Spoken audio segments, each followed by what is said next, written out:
আমরা প্রায় 15,000 মতো পার্কিং কলকাতা পুলিশ আইডেন্টিফাই করেছি কেএমসির আন্ডারে।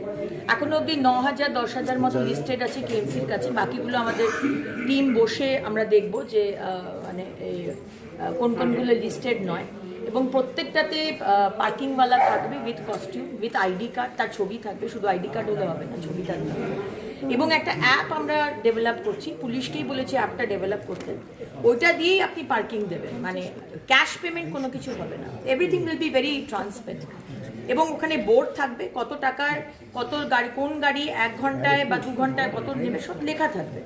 আর প্রত্যেকটা থাকবে, প্রতিদিন আমাকে গিয়ে চাচাতে হচ্ছে এখানে কেন রেখেছিস, বা ফুটপাতে রাখবে না তোমরা গাড়ি, ফুটপাতে কেন রাখছেন আমি বুঝতে পারছি না, আপনারা কেন ফুটপাতে রাখবেন, পয়সা খরচা করে এতে রাখুন, পার্কিংয়ে রাখুন, যেদিকে পার্কিং আছে পুলিশকে জিজ্ঞেস করে সেদিকে রাখুন, কিন্তু ফুটপাতে আমি বলছি আপনি যদি ফুটপাতে গাড়ি রাখেন, বাইক রাখেন, আমি কিন্তু গিয়ে পুলিশকে ফাইন করবো।